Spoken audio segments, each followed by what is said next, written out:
ಬ್ರಹ್ಮರಾಕ್ಷಸನ ಕಥೆಯು ಅತಿಯಾದ ಜ್ಞಾನ ಮತ್ತು ಅಹಂಕಾರದಿಂದ ಬ್ರಾಹ್ಮಣನು ರಾಕ್ಷಸನಾಗುವ ಪೌರಾಣಿಕ ಕಥೆಯಾಗಿದೆ.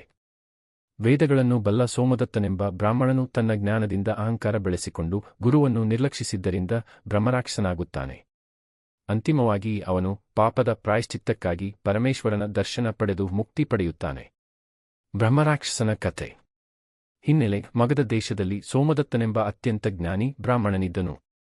ಅವನು ವೇದ ಶಾಸ್ತ್ರಗಳನ್ನು ಕರಗತ ಮಾಡಿಕೊಂಡಿದ್ದರೂ ತಾನು ಎಲ್ಲರಿಗಿಂತ ಶ್ರೇಷ್ಠನೆಂಬ ಅಹಂಕಾರ ಅವನಲ್ಲಿ ಮನೆ ಮಾಡಿತ್ತು. ತನ್ನ ಜ್ಞಾನವನ್ನು ಇತರರಿಗೆ ಹಂಚುವ ಬದಲು ಅದನ್ನು ಸ್ವಾರ್ಥಕ್ಕೆ ಮತ್ತು ತನ್ನ ಗುರುಗಳನ್ನೇ ಕೀಳಾಗಿ ಕಾಣಲು ಬಳಸಿಕೊಂಡನು. ರೂಪಾಂತರ: ಈ ಅಹಂಕಾರ ಮತ್ತು ತಪ್ಪು ಕೆಲಸಗಳಿಂದಾಗಿ ಮರಣದ ನಂತರ ಅವನು ಅತಿ ಶಕ್ತಿಶಾಲಿ ಹಾಗೂ ಭೀಕರ ಬ್ರಹ್ಮರಾಕ್ಷಸನಾಗಿ ಜನಿಸಿದನು.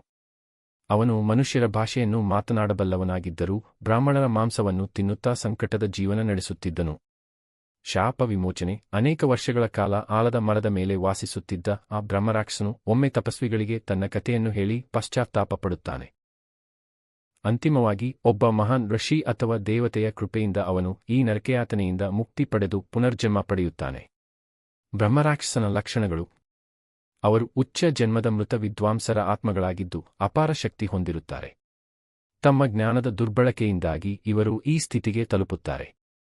ಈ ಕಥೆಯು ಅಹಂಕಾರ, ಸ್ವಾರ್ಥ ಮತ್ತು ಜ್ಞಾನದ ದುರ್ಬಳಕೆ ಎಷ್ಟು ಅಪಾಯಕಾರಿ ಎಂಬುದನ್ನು ಎತ್ತಿ ತೋರಿಸುತ್ತದೆ.